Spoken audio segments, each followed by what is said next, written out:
নমস্কার বন্ধুরা, আমি আজকে একটি শোল মাছ দিয়ে আলু দিয়ে ফুলকপি দিয়ে ঝোল করছি। এই দেখুন, শোল মাছগুলো আমি নুন হলুদ দিয়ে ভেজে নিয়েছি একদম হালকাভাবে, এপিট ওপিট করে, একদম টাটকা মাছ।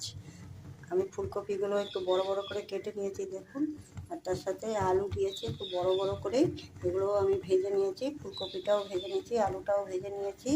এর মধ্যে আমি কড়াতে সর্ষের তেল দিয়ে ওর মধ্যে জিরে তেজপাতা ফোড়ন দিয়েছি, তার মধ্যে গোটা গরম মশলা একটু ফোড়ন দিয়েছি, তার মধ্যে একটা টমেটো কুচিয়ে আমি এটা তেলে ভেজে নিয়েছি।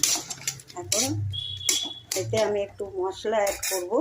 এটা হচ্ছে মশলা, একটু হলুদ গুঁড়ো নিয়েছি 2 চামচ, একটু আদা গ্রেট করে নিয়েছি, একটু জিরে নিয়েছি 3 চামচ, লঙ্কা নিয়েছি 1/2 চামচ, একটু নুন নিয়েছি। আর আমার ওই ভাজাগুলোতে সব নুন দেওয়া আছে বলে নুনের পরিমাণটা কম নিয়েছি, আর ঝালটা যার যার পরিমাণ মতো দিয়ে আমি এই মশলাটা এর মধ্যে দিয়ে দিলাম।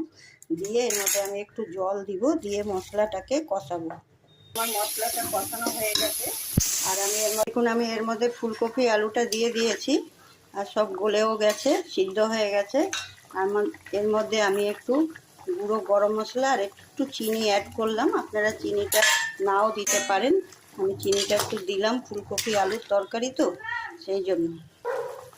দেখুন, ওর মধ্যে চিনিটা আর গরম মশলাটা দিয়ে দিলাম, আপনারা চাইলে নাও দিতে পারেন। আর মধ্যে আমি মাছগুলো সব দিয়ে দিলাম, দিয়ে আমি এটা একটু ফুটে উঠলেই নামিয়ে দেবো, কেন কি মাছগুলোও সেদ্ধ হয়ে গেছে।